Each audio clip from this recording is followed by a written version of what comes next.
Welcome class to another e-learning video class. This is Tony Brancatella, and today we're going to continue into consumer behavior, and it's going to be a three-parter all in one that we're going to do.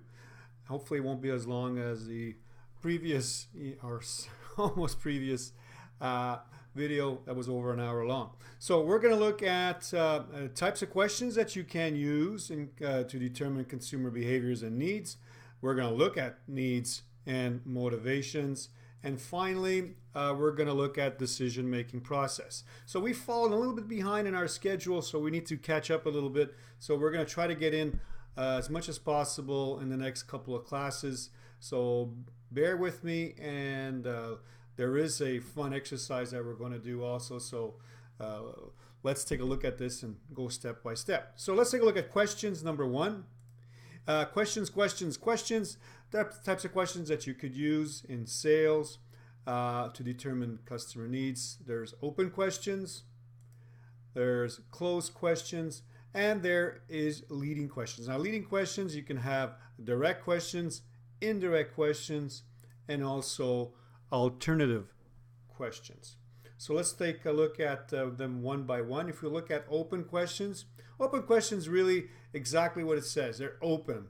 You don't want an answer that is short and quaint. You want an answer that could determine or give you a lot more information about what the customer really needs. Questions like, why would you like to purchase this phone? Or what do you think about electric cars? So these type of questions don't give you answers that are short and quaint. They're a lot longer. What do you have right now on your kitchen floor? And here's another one. What do you like the most about this brand? These are the type of questions that you can use because these questions really give you the answers to a full sales process. It helps to discover the needs and the motivations of the customer or prospect in this matter also, and lets the customer participate and elaborate. So you don't have to talk in this situation. You can just gather information and active listening. On the other side, closed questions are very, like I mentioned, very short and quaint. You're not looking here for a lot of information. You want this could be like a bridge to a follow-up open question or a closing the deal process. So, what is your size? Who referred you? Do you prefer the yellow one? What type of soap do you usually prefer? May I wrap this up?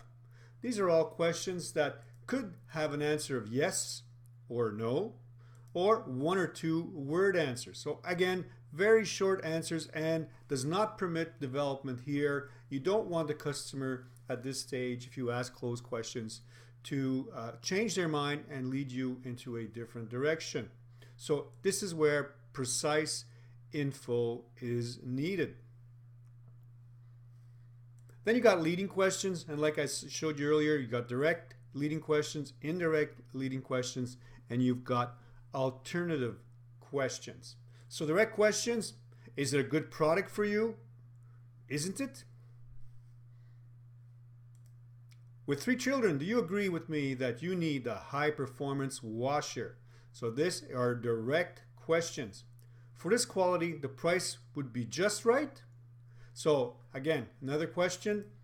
Do you agree this product is what you need? So in this stage, you're really looking and you're pointing at the customer. You're very suggestive in this aspect or in this type of questions. And most of the time, these type of questions answer themselves. And the question, and it really just insists to go forward in the process of sales. So you're really looking for the customer to make a decision that he's probably or she's probably already has in her mind. So indirect questions, here is an example. Most of our customers take the extended warranty. Would that be something you'd also consider? Another one. Would it be possible to show you this in another color?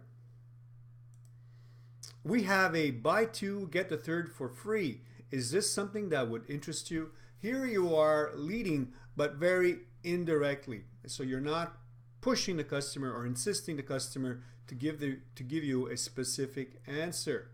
So more formal indeed, polite and respectful, And again, you're still initiating the direction here in most cases with new customers. So let's take a look at the differences between direct and indirect questions. So as I mentioned, direct questions are a little bit more informal, and indirect questions are a little bit more formal. So let's take a look. So direct, where is Jean Talon Street? Indirect, can you tell me where Jean Talon Street is? Direct, what time does the store open? Indirect, do you know what time the store opens? Another one, why did you move to Saskatchewan?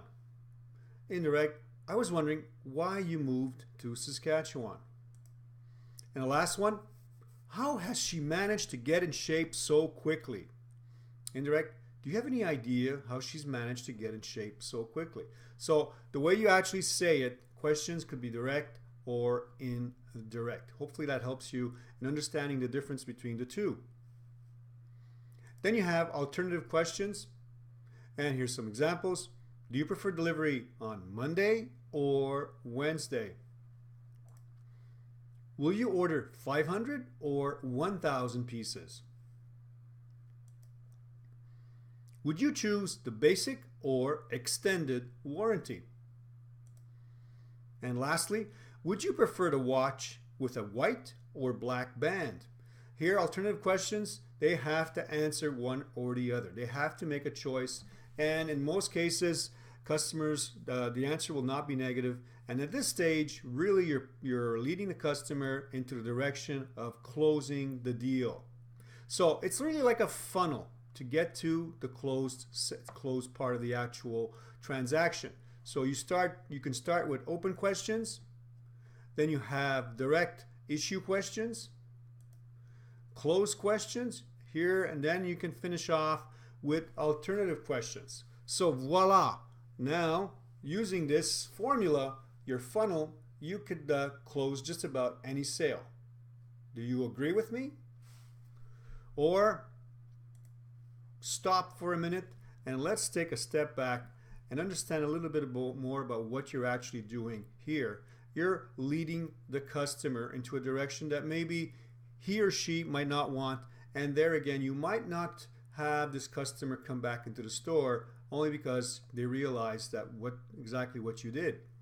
So why not consult instead of leading the customer? So asking questions leads to a solution, but is it really solution selling where the customer comes out of it in a win-win situation and with something that they actually want?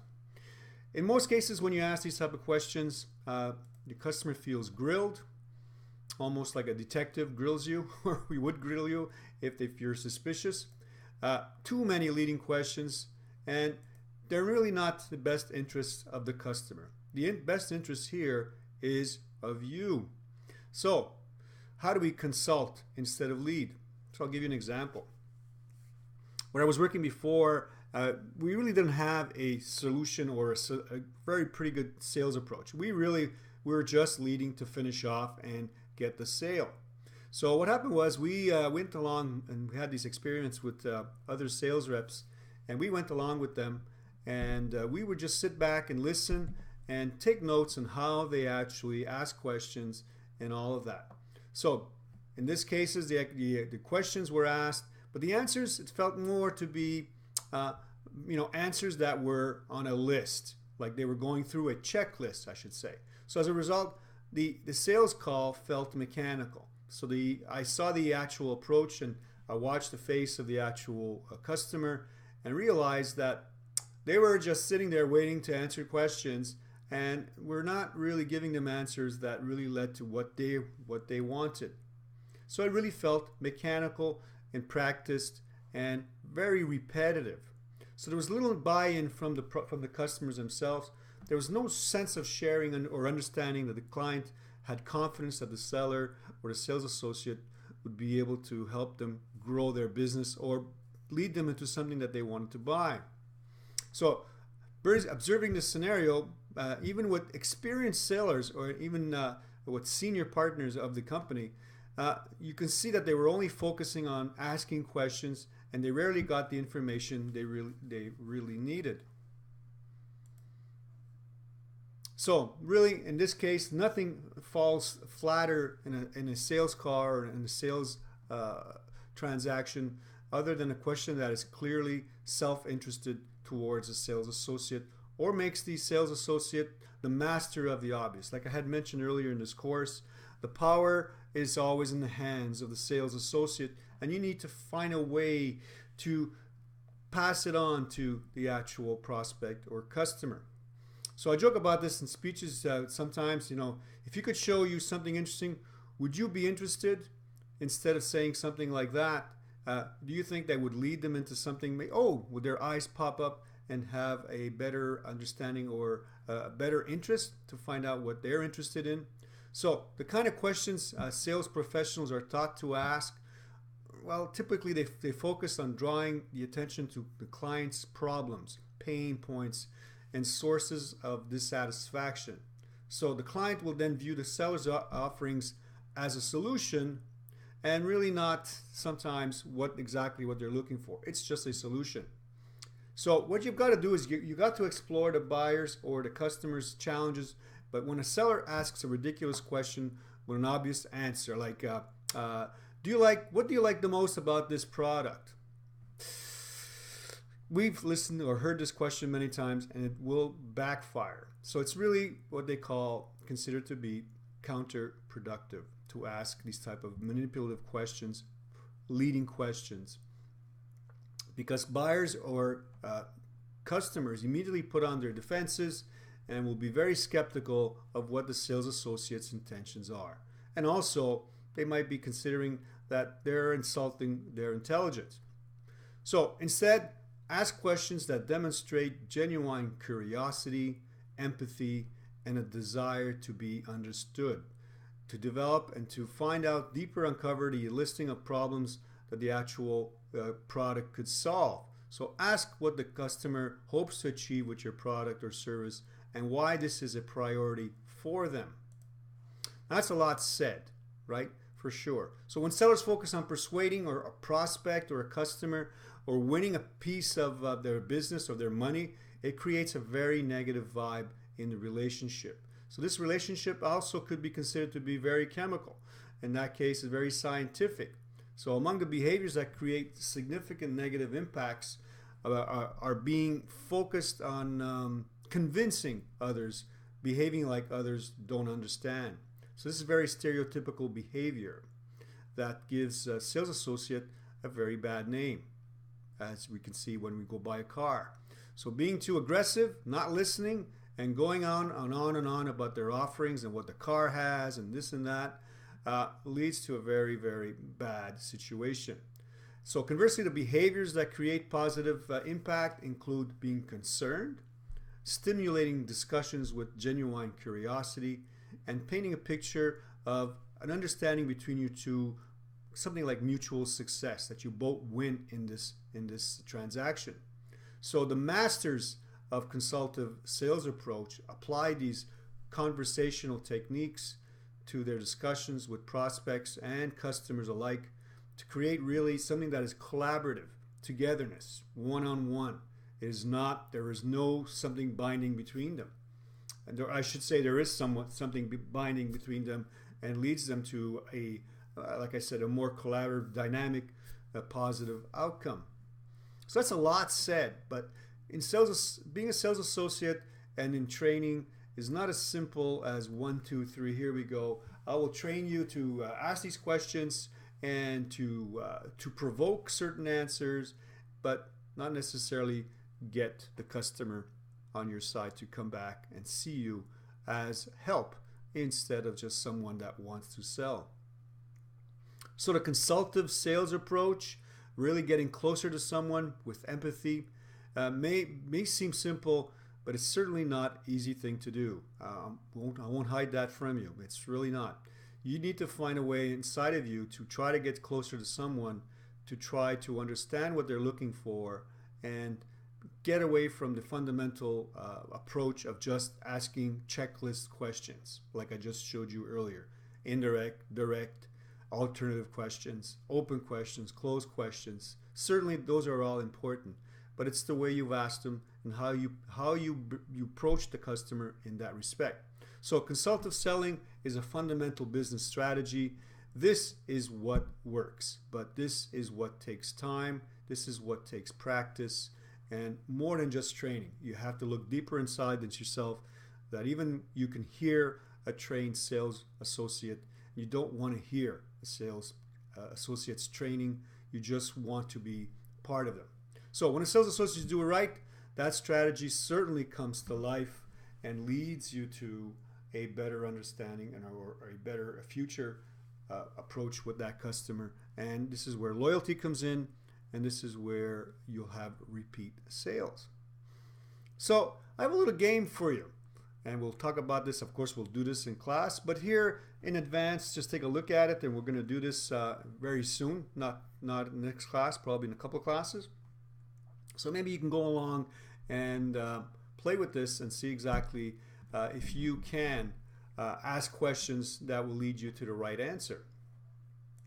So this game, really, you're asking 3 things. You can see here that's Mount Vesuvius. So I'll give you a fresh start. So basically you have to find out the answer, the right answer given to you. If I give you 3 things that I said I did, which one is true and which ones are false? So if I say to you, okay, I've been to Mount Vesuvius a couple of times. I went all the way to the top here, and this, you can look down over here, you can actually see Pompeii, and I even brought back lava rocks. So this is one of the things that I've done. Is this true or not? Second one, I've gone bungee jumping 2-3 times already. I love it. It's fantastic. If you've never done bungee jumping, I suggest you try it. It really is exhilarating. So is this true or false of me? And number 3, I've met Justin Trudeau on a couple of occasions. He's a very nice man, and he has a very strong handshake, and when he looks at you, he literally looks at you. So this guy really is something as a prime minister, and he's very, very expressive in his way he actually talks to you, and he asks pretty good questions actually. So this is the game itself. You need to come up with 3 personal tidbits about yourself. Really nothing too personal. As I mentioned, which one of these 3 is not true? I have been to the top of Mount Vesuvius, I have bungee jumped 3 times, and I have met Justin Trudeau. So 2 of these things are actually true, 1 is not. So you need to find out by asking questions. So one at a time you will go to the front of the class, and you will mention these 3 personal tidbits, and then fellow students will then ask questions to figure out which is a lie. So you're going to have to ask open questions, closed questions, and leading questions. So on my cue, I will say, okay, ask a leading questions. So you will have 10 questions that you will ask to determine which one of the 3 is a lie. And if the most questions that you ask, or at least to find out, you will win, or the least questions you will ask to find out, you will lose. So I will explain this a little bit more in class. It sounds a little bit complicated as I put it.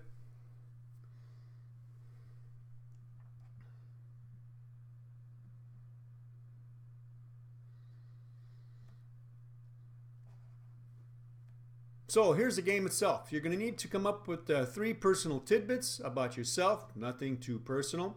You can have stuff like I have right now here. I have been to the top of Mount Vesuvius, so you can talk about a place that you've been, or certain things that you've done, like I have bungee jumped 3 times, or someone that you've met. In this case, I have met Justin Trudeau. So which one of these 3 is a lie? So now what you're going to need to do is you're going to have to ask me questions to determine which one is a lie. So when I say to you, okay, ask me a direct question. If you ask me a direct question, I will answer it. If it's not a direct question, and if it's indirect question, I will not answer it. If I ask you to ask me an open question and you ask me a closed question, I will not answer it. But if you do, I will answer it.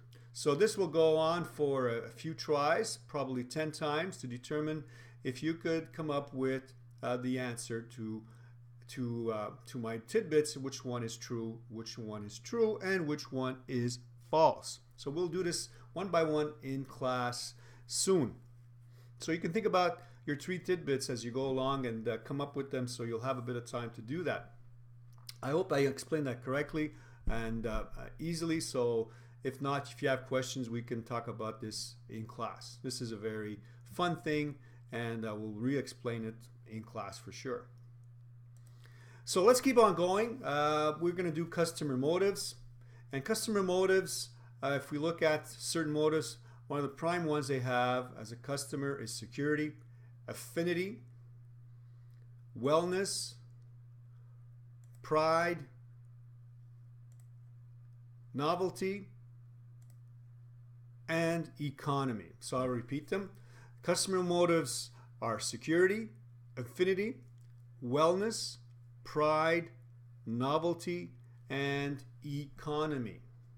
So let's look at them one by one. If we look at security, certainly it's reputation and reassurance. Affinity would be very emotional and nostalgic. Wellness, ease of use and time. Pride, need to be better or first, the customer's motive. And novelty, the actual motive would be change and curiosity. And economy, the motive would be compare to save. So let's look at sales discourse when it comes to customer motives. So security, reputation, and reassurance. Your sales discourse is you have to have confidence in you, and you have to show it to them because they're insecure. So you need to put them on the other side and find secure ways of doing this. And you need to show confidence in yourself. You need to show that it is proof positive that the product works. You need to demonstrate. You need to show them that this product actually does what you say it does. So demonstration is very important when it comes to the motive of security. So the customer is motivated by security. Demonstration is necessary. Warranties are also very important to secure the customer that if the product does fail, he can or she can bring it back. So this is security. These are the motive, this is the motive, and this is how you as a sales associate should try to find out the discourse or the conversation should lead in this direction. If we look at the sales discourse for affinity, which is emotional or very nostalgic, here your discourse should be simple pleasure. You should have them come back with past experiences, souvenirs that align them with the product themselves. So you can ask questions about, their past nostalgic effects of the product or past products that they have already bought. And most cases, you have to show love at first sight with the product itself, and you lead them into that direction if you see that they really love the product. And in most cases, they love the product. It's a specific brand that they will mention to you. So you need to look at this when you have sales discourse. Lead the conversation with pleasure, past experiences and souvenirs. See if they actually have their eyes are bug out and you can see that they love this product. You lead them into the direction that it's love at first sight. And in most cases, it's a specific brand. So this is affinity. The next motivational pull for a customer in sales discourse is wellness. So it's got to be easy to use, and it doesn't take a long time for the customer to learn how to use it. So it's a very intimate relationship the customer has with the product. So your sales discourse has to lead towards intimacy, orient the product in that direction. It has to be practical, and the instructions to the actual product have to be very clear. So here again, demonstration is important, and you need to know your product. You need to be trained in your product and understand how it works. And in most cases, if they're looking for wellness as a motivational pull towards a product, you need to relate the thing about saving time to them. This product will save you time. So this is motivational wellness. That's a sales discourse. Is a conversation that you're going to have, the directions that you should take in talking about with the customer once you've determined the motivational aspect of the customer's reason why they want the product. The next one would be pride recognition. And pride is a different direction where what's the advantages of the product itself? Why is it better than other products? Selected customer feeling. The customer wants to feel apart from other customers. They want to feel that they're the only ones that feel this way and want this product. It's got to be feeling of an exclusive offer.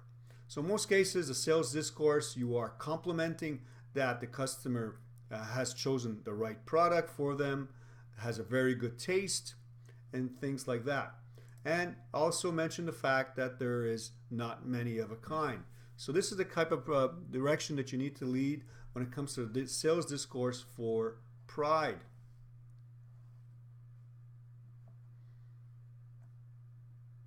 Another motivation for customers is novelty, something new, change and curiosity.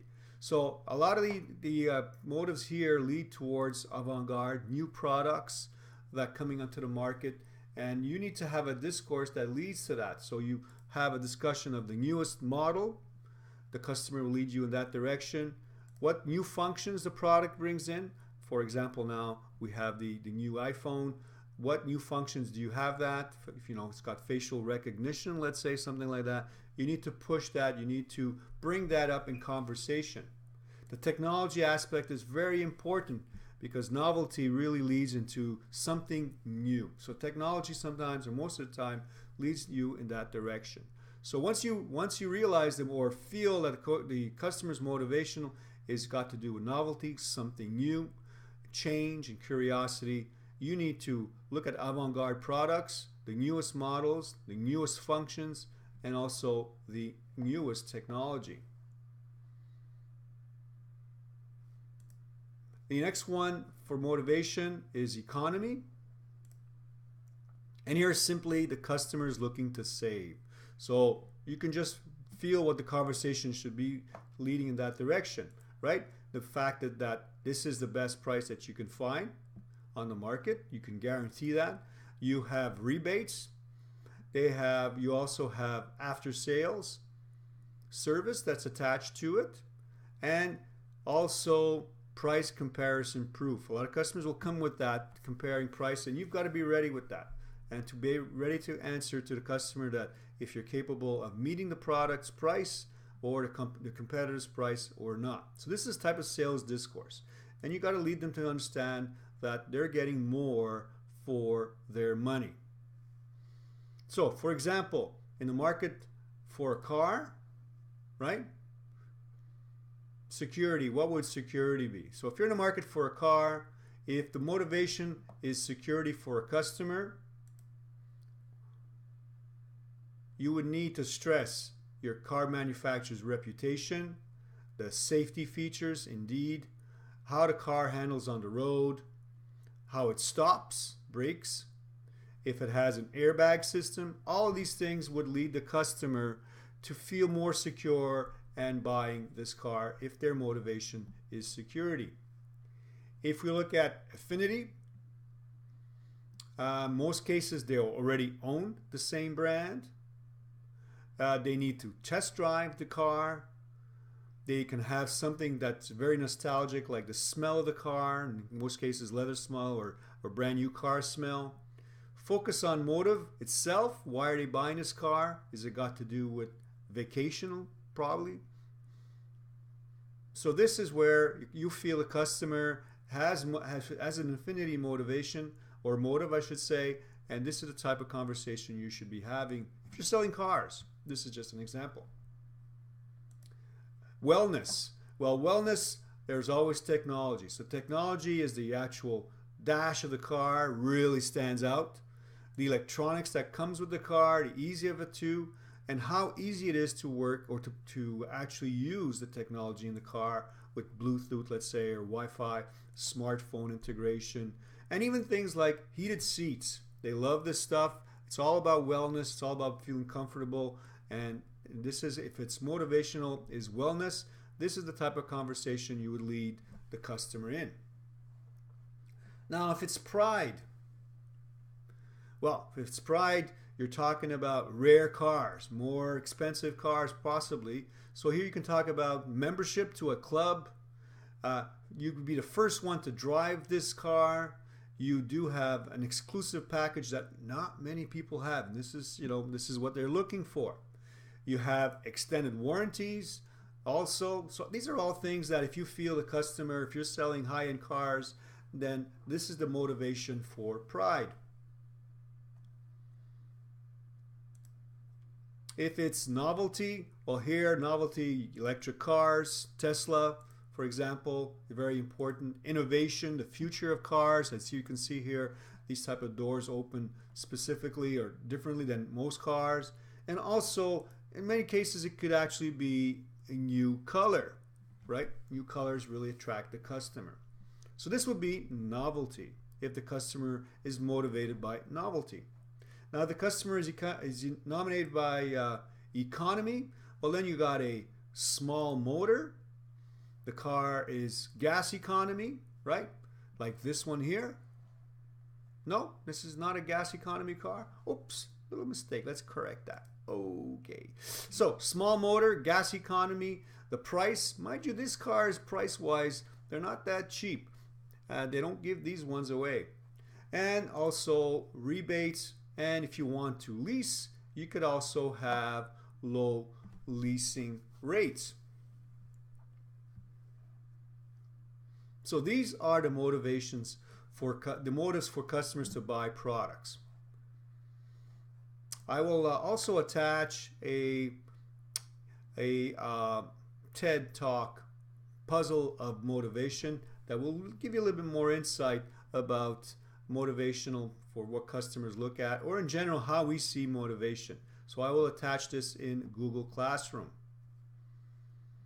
So the exercise for this going forward, 3.4, so using the magazines or newspaper clippings that we have accumulated, so determine the motivation and briefly explain your answer. So if you use a product one, like we looked at the car, what is the motivation? So if you say it's economy, so you explain your choice. So if this is economy, then it's got to do with saving gas or saving money when you actually, you fill up your car. So this is what you have to do in this next one. Of course, we're going to do this in class, or you could do this at home, and I'll attach the exercise 3.4. Everything will be attached in Google Classroom.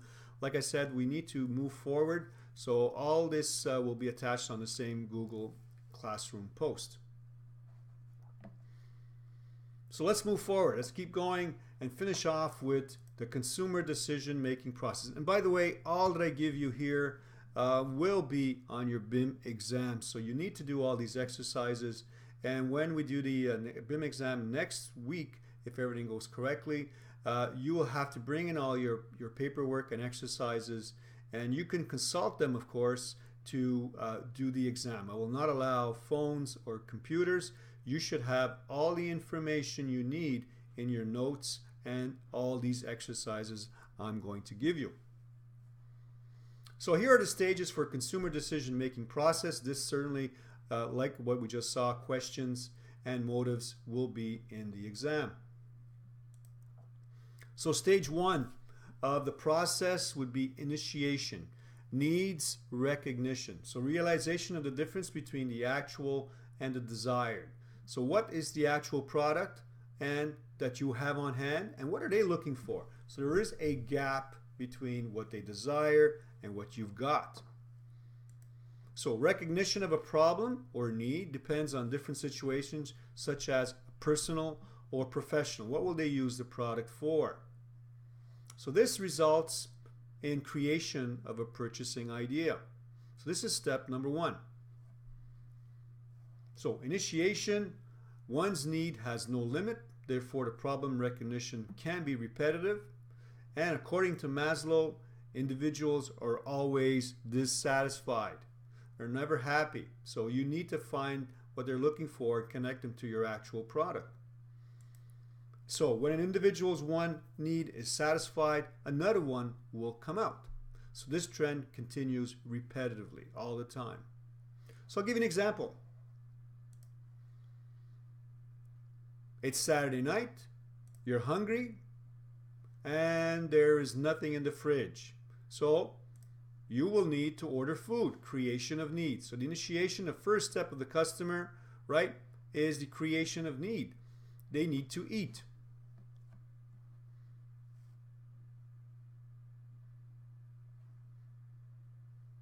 So if we look at stage 2, once need is recognized, likely to search more product-related information, and depending on this knowledge or previous experience, based on previous experience or purchases. And here you can also have feedback from your friends or family, external information from TV or the internet.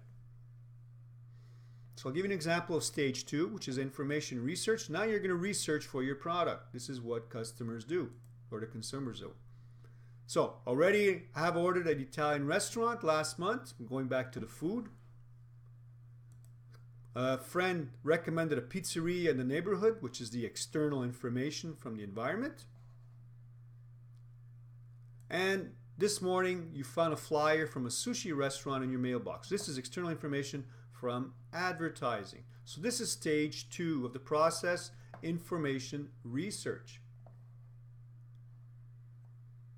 We move on quickly to stage 3, comparing and evaluating information. Now you have all this information. You have the pizza, you have the sushi. What is it that you do?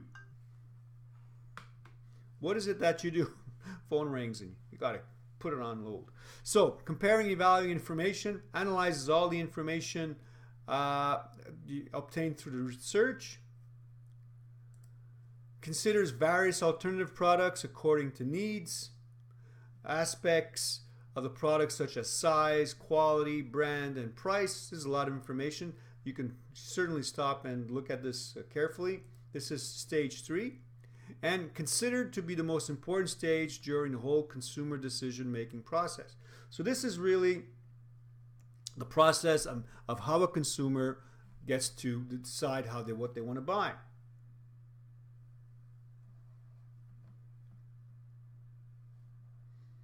So back to the example of the food.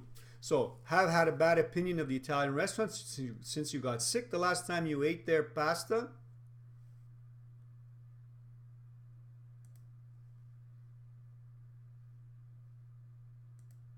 So the pizzeria is both recommended by your friend and also happens to be a well-known brand. That's number 2. You assess that part. And you're going to assess also the sushi. Sushi restaurant got good reviews on the websites. So now which one do you choose? This is where you get to make a decision. So stage 4 of a consumer process is decision. So the information research and assessment is over. Consumer makes the purchasing decision here. He reviews all the alternatives. Which one is he going to eat? Pasta again? Pizza? Or sushi? Purchases further can be classified in 2 types. They could be classified as planned purchase, or in many cases, if you're really hungry, it would be an impulse purchase. So let's go back to the pizza. Let's go back to the hungry guy. So after evaluating the possibilities, decided to choose the well-known pizza delivery chain. So here he chose pizza. So in addition, also what really pushes him in buying that direction is that he needs to make a decision quick. He does not want to go out to get it because his favorite TV show is on TV. So he needs something that he could eat while he's watching the show. So this helps him make up his purchasing decision. So it does not stop here. This is stage 4.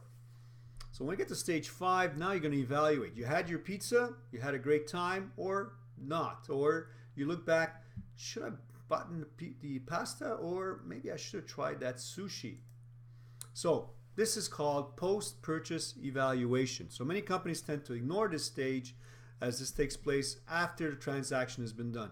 But this is slowly changing. A lot of customers, a lot of brands realize this, and this is why they want your feedback. Did you like the product?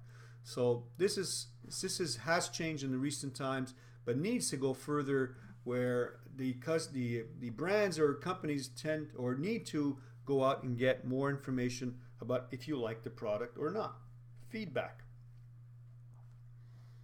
So this really directly affects the future decision making that you're going to make next time. Did you love the pizza, or did it come cold, or it wasn't as good as you thought it would be?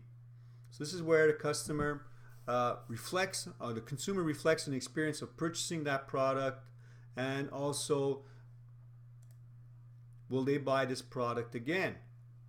Was the pizza good enough for them to buy it again? So good experience is vital in reducing the uncertainty when the decision to purchase the same product is considered. Will they buy it again or not?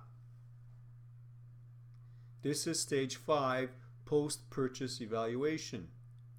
So let's take a look at the pizza. The pizza was good, positive review. But there was too many calories, and you regret eating the pizza. So now you have mixed feelings about yourself about eating that pizza, and next time you will choose the sushi restaurant. There is less fat in sushi than pizza. So the next purchase behavior, right, you will switch it, and you will not rebuy the pizza, but you will buy the sushi. So here's the exercise also that you have to do for the next one is decision-making process purchasing. So this is exercise 3.6. Example number 1, reflect on your recent purchases. So you can name products that you have recently purchased that you felt was a need